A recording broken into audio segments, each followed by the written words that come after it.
Hey guys, this is Vault Gerard. Thanks so much for joining me. Today we're going to take a look at Hoy. Hoy was a super clever dude that came up with some awesome stuff. The book test, the Hoy book test, if you're unfamiliar, I'm going to go over with that today and then show you how I've taken that principle and turned it into a couple of different applications. A drawing duplication, which is really cool, and also kind of a thought of card at a number using the Hoy principle. And but the main thing I want to share with you is the book test. This is something I'm really proud of. It's based upon Hoy, but it's a little sneaky and I can't wait to share it with you, so let's get into it.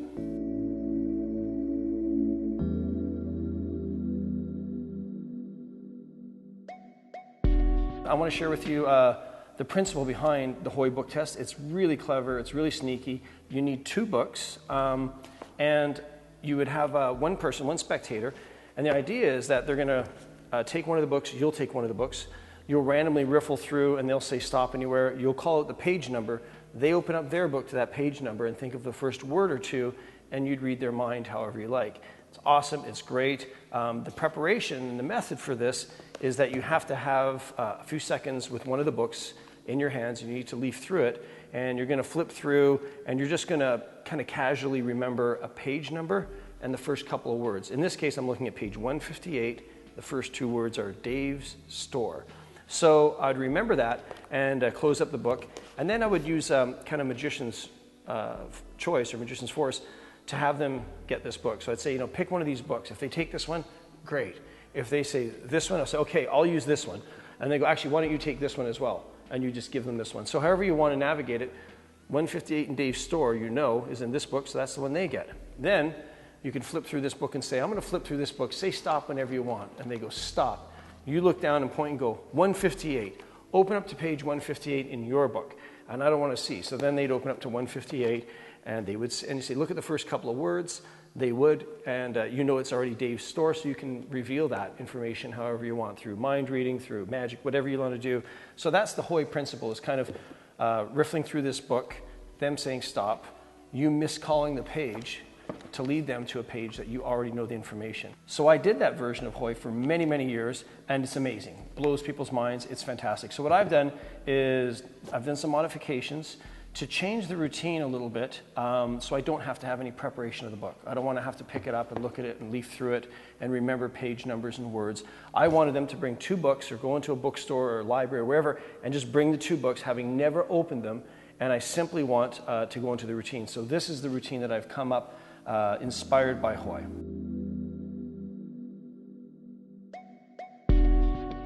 So the routine that I've come up with that is based and inspired by Hoy is the following. What I wanted to is I get two people to bring me two books, either from a library or bookstore, if they have them in their bag, whatever. And I don't have to, there's no preparation, I don't have to riffle through the book and look at pages or numbers or remember anything. I give them to pick me either book, no magician's force. I turn my head away and I say, I'm going to riffle through the page like this, and I want you to say stop whenever you like. They do, let's say they say stop here. I go, can you remember, read the first couple of words, or even the entire first sentence. Now I look back at, have you done that? And I do, it's an animal idea to look back and ask them a question. Now what I'm doing here, I can't see the page they're on, but I can see the opposite page, this flashback principle that was great and Larry Becker made really popular. And I can see the page number here is 171. The page that's facing me that my finger's on here is 171. So in the moment that they say stop, and I say, can you remember the first couple of words, in fact, read the whole line, I just glimpse and see 171, and I remember that. All right, and they go, yes, have you got it? Good, and I close it down, I'm done. I don't hold any breaks, I don't hit nothing. It's that clean. You just turn your head, they read the first sentence, which is nice because you don't have to, just look at a word or two. They can read the whole first sentence. And I know for a fact that they looked at page 170. So this is a very good situation. So I said, I want you to think of that sentence and those words and let them sink into your mind. And I want to show you how difficult this is to do. And I tell them, I go, take the other book and just riffle through and stop at any page. So they're doing that. They'll riffle through and stop at any page. And I go, what page did you stop on? And they go, 144. And I go, okay, I'm going to open up to page 144. And here's where I do the dirty work. I don't open to 144. I just simply open to 170, the page they looked at. And I can see that it's the beginning of a title chapter, which is awesome. It says, A Night to Remember When Stephanie Was Still in High School and Still Living. So at this point, I'm going to go, okay, I'm going to read 144. And now I have all the time in the world to read. I don't need a quick peek or a quick, I'm gawking here at this page.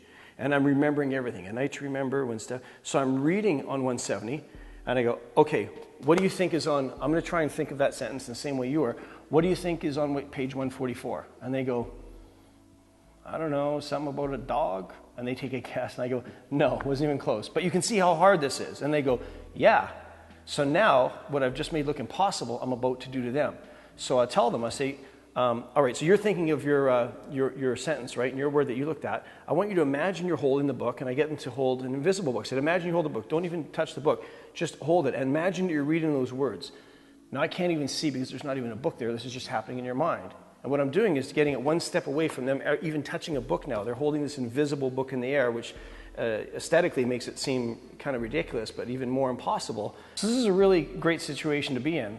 We've just shown them how impossible it is to do what I'm about to do, which is going to make what I do seem really, really impressive. And also, it's allowed me to have a good long gawk at that word, so no more pre-show with the book or peeking. So here's where it gets interesting. I asked them, I said, you know, you're thinking of a sentence like I just read at 144, but you're thinking of it your page. I want you to imagine you're opening up your book, and imagine opening up, do it for real, and imagine you're looking down and seeing the words. Think about what they mean, and okay, this is interesting. Straight away I get the sense that there's something that stands out to you, and this is something about an evening or midnight or night or nighttime, something like that, and this is something important. And the sentence was a night to remember. So that's, I wouldn't say literally a night to remember, but I'd describe it. And I'd say, yeah, and this is about a girl where she was still living or something like that. She's like, ah, yeah. And so they're going to react strongly to those beats. So keep in mind, in their head, I've disconnected them actually taking a book and reading it, where they're going to look and say, is there mirrors or something over here, to actually them holding nothing, an invisible book, and just kind of thinking about what it was that's in their mind. So there's a nice disconnection. It's a bit of a time delay between that. And also, they know how hard this is. Obviously, mind reading is hard to begin with, but because we did kind of a similar thing where they tried to read my mind and they didn't get close. So that's kind of my take on, instead of miscalling a page number, I'm actually miscalling what page that I'm on. I'm basically lying. And I think that Hoy was onto something when he just told a simple but very beautiful lie in his miscall for his book test. So thank you to David Hoy, and thanks to you for checking it out and watching it. I hope you go out and have fun with this. This can be done anytime, anywhere, with any books. You'll find that some books aren't printed up in the corner here. You'll find that they might be in the bottom. So right away, if you riffle and you don't see page numbers, you'll do this and say, I'm going to hold this up, and you look down towards the bottom, and you'll be able to see the page numbers there. And you say, I'm going to turn it this way. Can you read the first? And almost like you're holding it to them to make it easier for them. And you'll be able to get the page number, no problem. And just a bit of bravado and showmanship is all that it takes. So have fun with the invisible book test.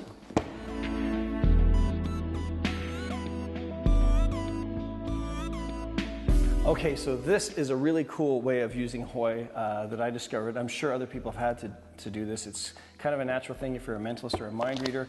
Hoy is usually done with books and words. I simply translate it to a page number to a book with pictures.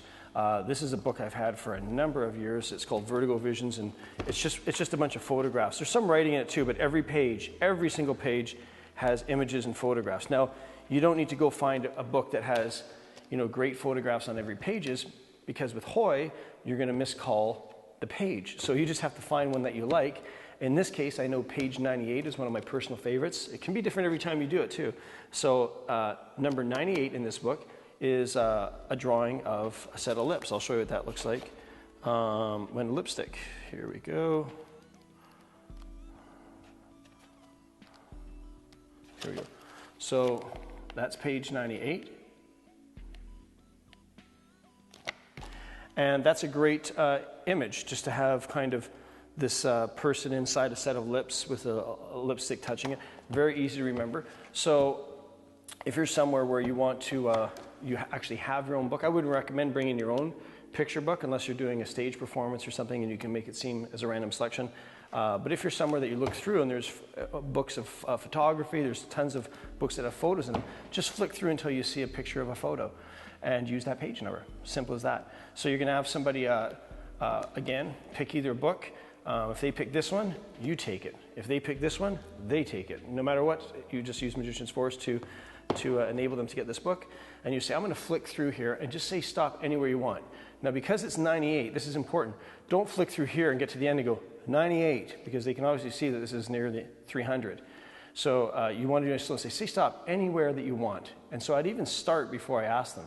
I wouldn't say, I'm going to flick through and say stop whenever you want. I'd say, I'm going to flick through like this. Just anywhere you want, say stop. And I'd slowly bring it up to myself. And believe it or not, I've done this before where I can actually get people to stop pretty close to it. And a couple times it's actually on 98. And I'm like, look, 98, right? You know, so if that happens, it's kind of a little bonus miracle. But if it doesn't, you just miss call. So bro who's filming this, bro, say stop anywhere you want.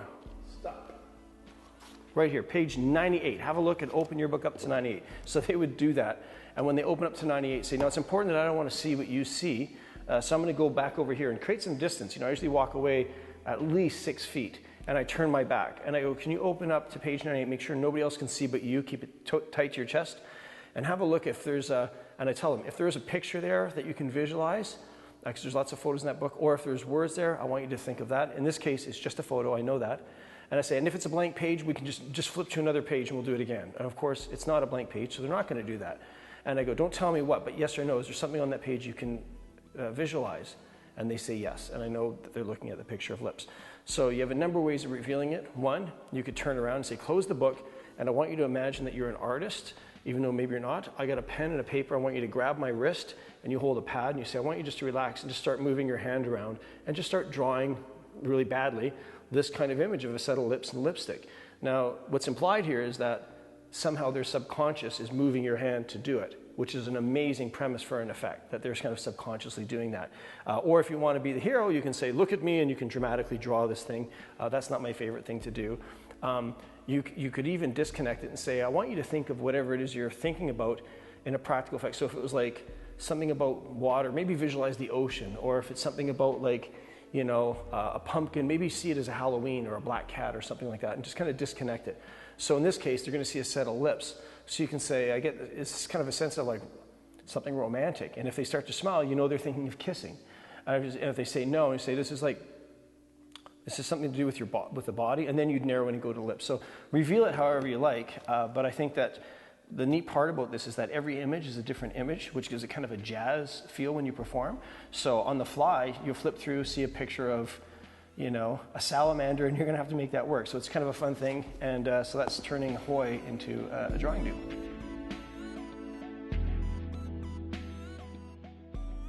Okay, so we know that the Hoy principle works because of the very powerful moment that you miscall the page.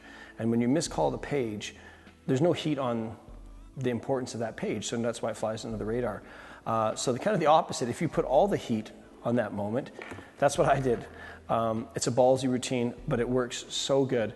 The first version involves one deck, can be borrowed and shuffled. You ask somebody to shuffle and examine a deck if it's yours, or borrow one if you can, ideally.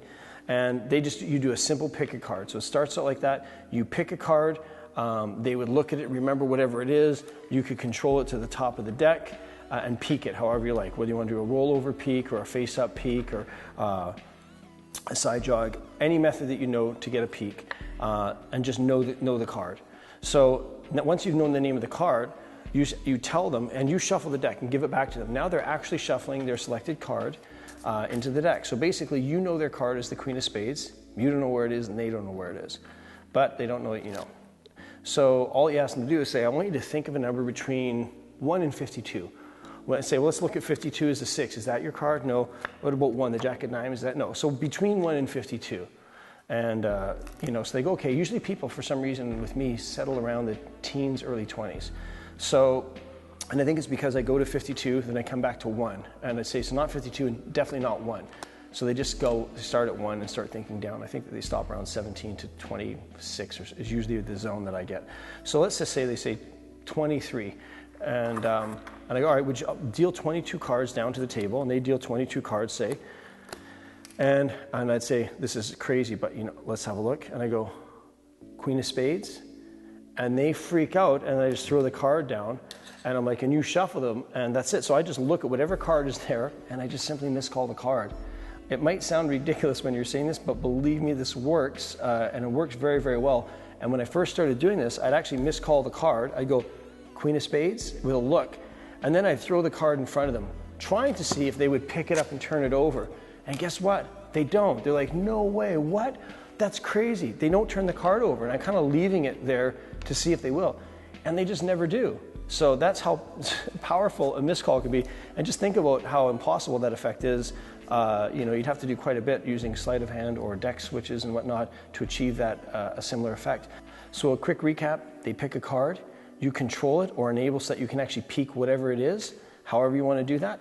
They shuffle the cards, they pick any number between 1 and 52. When they get to their number, you turn it over and just miscall the card and throw it back on the top of the deck, and that's it. And it's this impossible card to a location that they choose. It's really powerful. The missed call is probably the most underused tool I've seen in Magic and Mentalism, but Hoy had it right with the test, and so try that out. I hope you enjoy it. So if on the off chance somebody actually did turn over and look at the card, it's not that big of a deal. In fact, it's kind of a little bit of an effect in itself, because if you called it as the Queen of Clubs and they turned over and they go, that's the 7. That's not. They would either think, 1, it changed into the 7 of clubs, or 2, that it was never the Queen of Clubs, but then how the heck did you know what card they were thinking of? So but it's, to be honest, in years of doing this, it's never happened to me.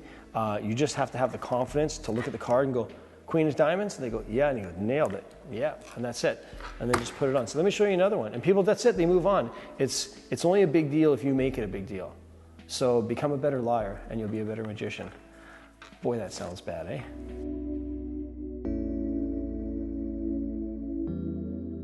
All right, so here's another bonus effect using the Hoy principle.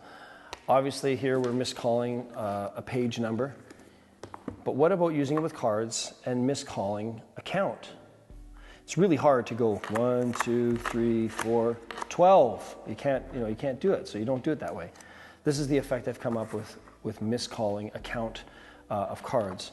First thing you need is 2 decks. This deck has to be a deck that is in an order that you know the cards. A lot of you guys are working with mnemonica or other stacks or other memorized decks. All you need to know is what position every card is at. All right. So if you don't have a memorized deck, you should. So go learn one. But if you do, use whatever your favorite one is. And a second deck. Now, if you're doing this as a one-off performance, these can both be mirrored decks, but you only need this one.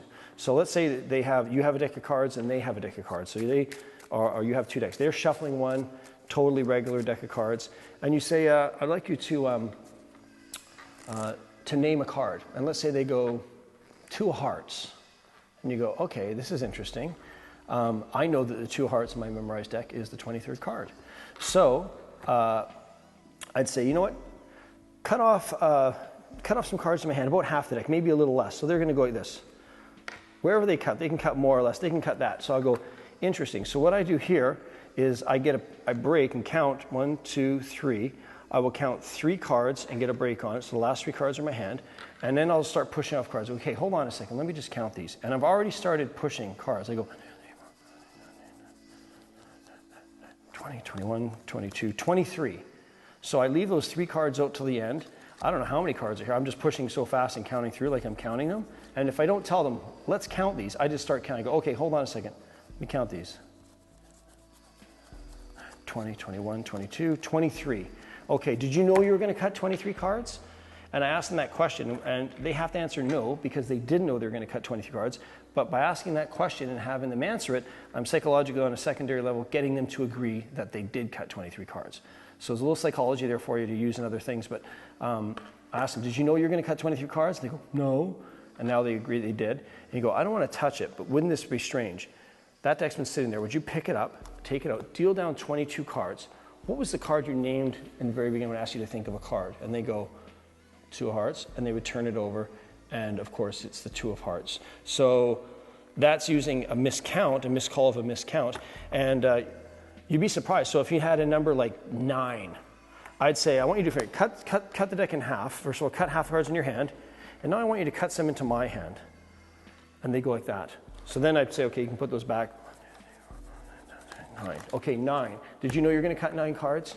No, you couldn't have, right? It's impossible. It's totally random. Did you know you were going to think of the card that you thought of? No, it's impossible.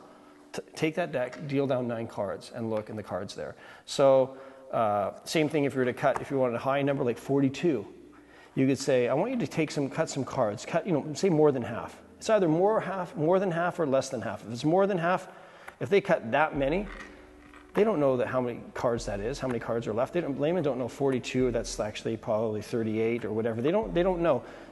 It's either half, less than half. Less than half can be anywhere from 20 to 12, in my opinion. More than half can be anywhere from 25 to 35. So you want to navigate a little bit in just directing them approximately how many cards to cut. It's cut about half the deck, cut less than half the deck, cut more than half of the deck. That's it. And of course, keep in mind, they don't know anything about memorized decks. They don't think that you know the order of this deck. And psychologically, because they've been shuffling these cards, the order of these is mixed up. So it kind of, in their mind, everything's kind of feels fair. Because if this deck has already been shuffled, this deck hasn't even been taken out of the case. So it even makes it better. And so that's using not a missed call like in Hoy, but a miscount. And that little tip that I said of as soon as you spread the cards, just counting 3 or spreading through, say, do you know how many cards you count? And just getting a break under those bottom 3. And that way when you start counting, let me count these here, 21, 22, 23. Did you know you're going to cut 23 cards just now? And they'd say no. So that's just the psychology behind it. It's so direct, it's so simple, and very, very fooling. So this is Hoy, any card, any number, using a miscount.